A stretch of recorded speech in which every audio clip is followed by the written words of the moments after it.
Okay, so let's talk about, first of all, the squeeze theorem. Okay?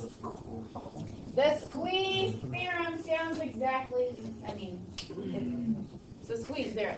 So if I have a function that is in between two other functions, and we evaluate the limit of the outside functions at a particular value, then the limit of that inner function at that particular value is the same. We have three functions where one function is squeezed in between the other two. Oh, okay. So, well, the two outside ones would need to have the same limit in order for us to be able to evaluate the middle limit. Okay, that would be the purpose of this theorem. Okay, so if we have a function squeezed in between two other ones, so you can see this picture, we have a pink function and a blue function, and squeezed in between is this black function, right? It's possible that we might not be able to evaluate f of x at the limit as x approaches c of f of x. It's possible that we wouldn't be able to evaluate that. But if we can squeeze f of x in between two functions and evaluate the limit of g and h to be the same thing at that point, then the f would have the same limit at that point. It only works if g and h, if those limits are the same, because then we know that the function squeezed in the middle would have to have that same limit, right? It wouldn't work out here, right? G and h wouldn't have the same limit right here. But you see here, where g and h have the same limit, then we can say that f would also have that limit as x approaches c. Okay? This is not something that you're going to use very often. I'm just going to say that right now. But it's a cool picture to think about, right? And it's a nice tool to use in like a few cases. All right. So let's talk about one of those cases. I want to find the limits of x sine of 1 over x as x approaches 0. Okay, so the limits as x approaches 0 of x times the sine of 1 over x. What happens when we try to evaluate that limit? Okay, guys, we don't know. Okay, we can't evaluate it. So let's graph it.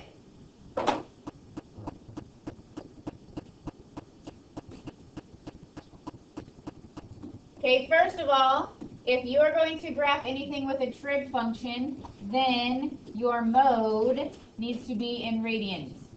Otherwise, it's not going to work.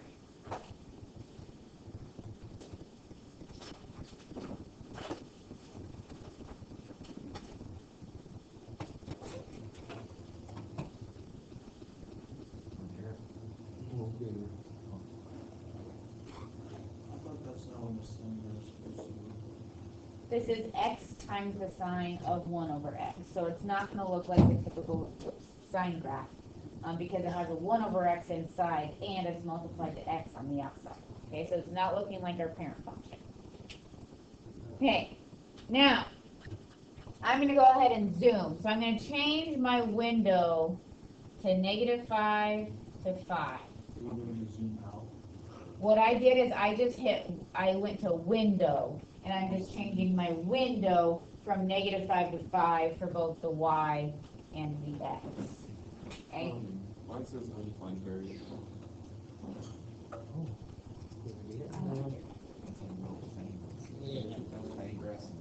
It's like Batman. Like Batman upside down. What? Like that Batman one was called. Well, there's like. It's like a volcano. Yeah, you It's an upside down volcano. It's Are you cooking? Dude, you can copy that. Okay, now, watch this. If what is the biggest value the sine of anything could be? 1. What's the smallest value the sine of anything could be? -1, right? Okay. And then, so we're multiplying numbers between -1 and 1 to x. Okay? So watch this. If I put in the absolute value of x and the negative absolute value of x, watch what happens with those graphs.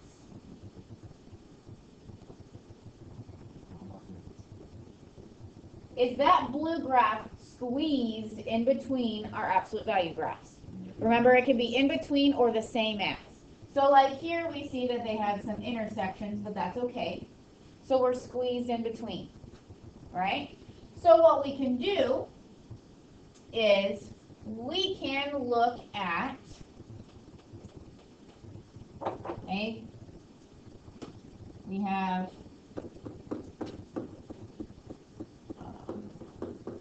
our function is squeezed in between these. So if we look at the limit as x approaches 0 of negative absolute value of x, what is that? Not a tough question. 0. If we look at the limit as x approaches 0 of absolute value of x, that would be 0. So since those two limits are the same as x approaches 0, and x sine of 1 over x is squeezed in between those two, then the limit as x approaches 0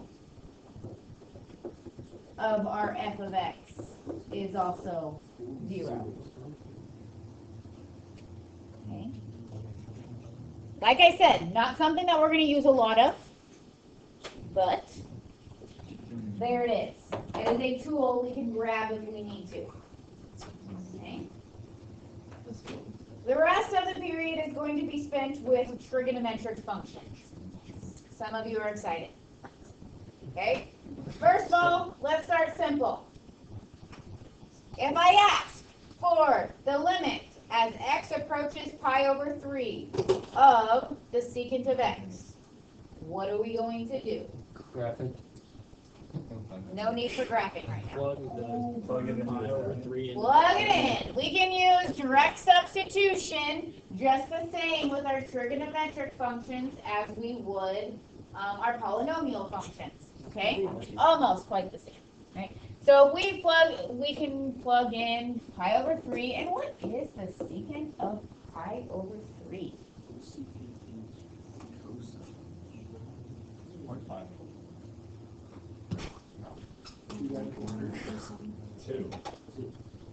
2. Let's talk through this without our calculators. Secant is the reciprocal of cosine. The cosine at 60 degrees would be 1/2. The reciprocal of 1/2 is 2. This would be a non-calculator question on your test. Your test will be split up into calculator and non-calculator. This would be a non-calculator question that I expect you to be able to know. That's what I give you a unit circle quiz. Okay, the limit as x approaches pi over 6. 5 pi over 6 of the tangent of x. We're going to plug it in. And we get 1/2 Negative radical or 1/2 over negative radical 3 over 2. So you gotta copy that flip. Yes. Yeah. I was waiting for it. That's what you said? Yeah. So -1 over radical 3? Or negative radical 3 over 3, however you wish to write it. But we can leave it if you want to. Okay? I love copy that. Why would you like that? That's like. That way that makes you In your world. Why It's not? a fun thing to It's say. like Just like the easiest way to remember. I haven't heard that until Jimmy said it the first day. I know, and you just like Now it's just in my head. push it out. Push it out. All right, now here is a theorem. Well, yeah, Theorem. Okay, you need to know these. The limit as x approaches 0 of sine of x over x is 1. And the limit as x approaches 0 of 1 minus cosine of x over x equals 0. If you see those limits, this theorem is saying, hey, you can evaluate them. Is this the same as the like stuff last year we learned with the like the 1 minus cosine of x? Oh, all of those identities? Yes. Well,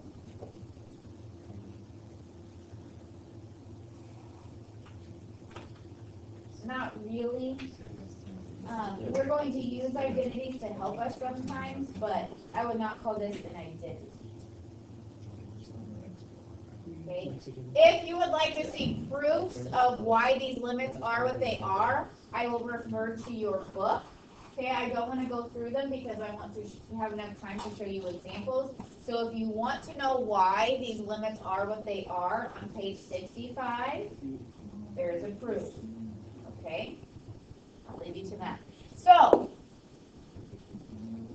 the limit as x approaches 0 of sine of 2x over 2x. It's still going to be 1. Why? It's because. Oh,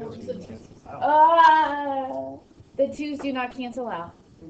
The 2 is inside of the sine Is it function. like the ratio? Okay. As long as, okay, so I could like write those as like maybe thetas, okay? All that matters is that the angle and the denominator are the same, okay? So this could be sine of y squared over y squared, or sine of 15,000x over 15,000, and it's still going to be 1 as long as x is approaching 0. Okay, so as long as those the angle is the same as the denominator, it's fine. Also,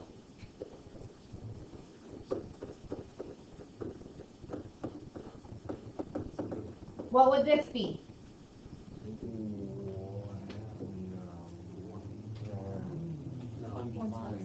Okay, so what is this compared to this? The reciprocal. What's the reciprocal of 1? So it's still going to be 1. Okay, so if it's upside down, it still can be evaluated as 1. Okay? Now, you're not even using it right now.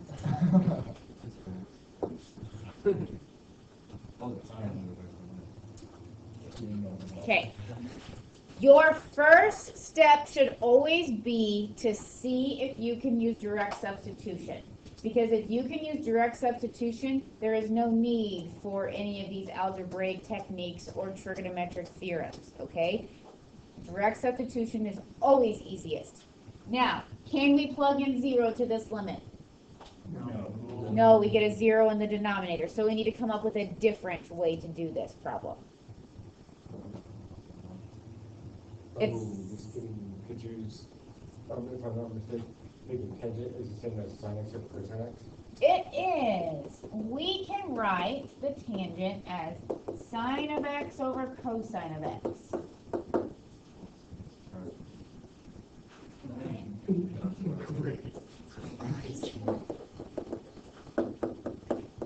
So we can write this as sine of x over cosine of x times 1 over x.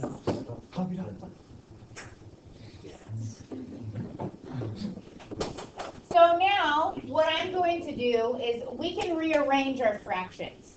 I can say I want sine of x to be over x times 1 over cosine of x.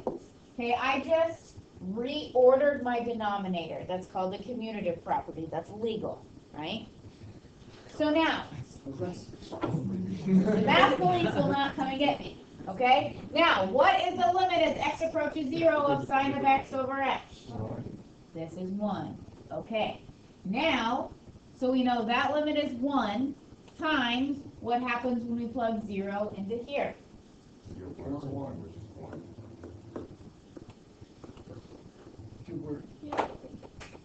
So our limit is 1, but, okay, Nathan did say 1, but if you would have just said 1 from the beginning, you wouldn't have gotten any credit, because I need to see all that work.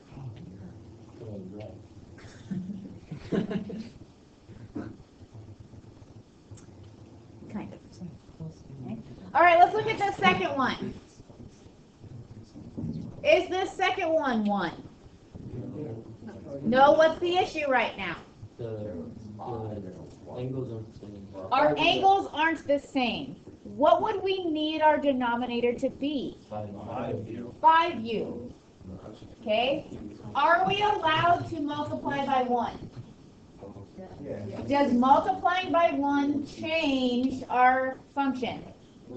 No. So what we can do is we can multiply by 1.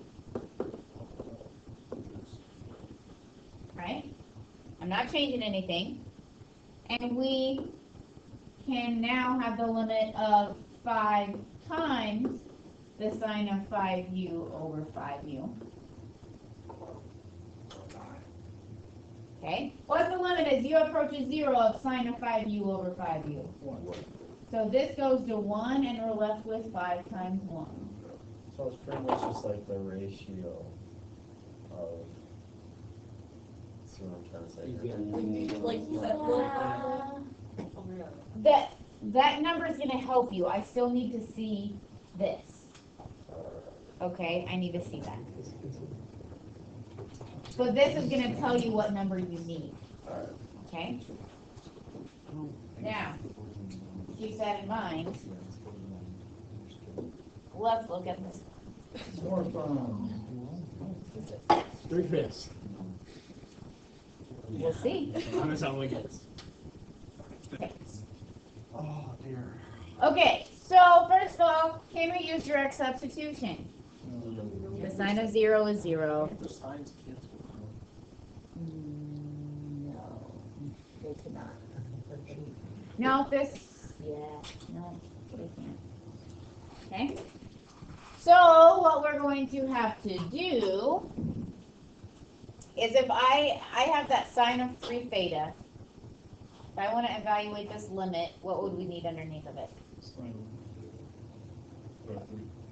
Just 3 theta. If I had sine of 3 theta over 3 theta, that would be good, right? You multiply by 3 theta. Yes. We can multiply by 3 theta over 3 theta. So then we can reorganize this. So we have 3 theta times the sine of 3 theta over 3 theta times 1 over the sine of 5 theta. Does everyone see how I reorganized those fractions? Yes.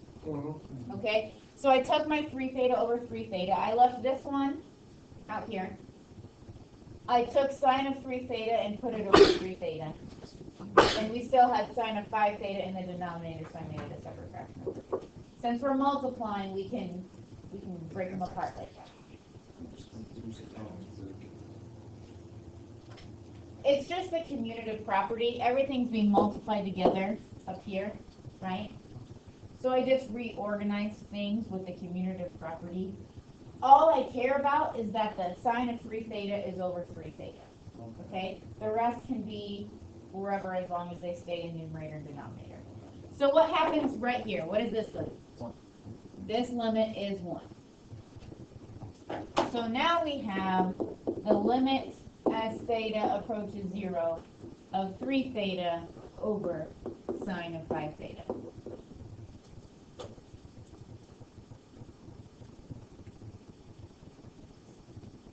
Okay? We need to tweak this again, right?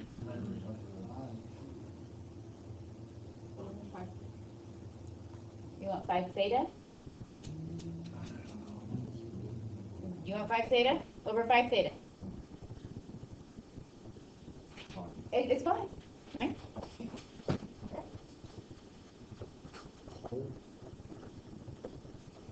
Okay. So then we can reorganize this.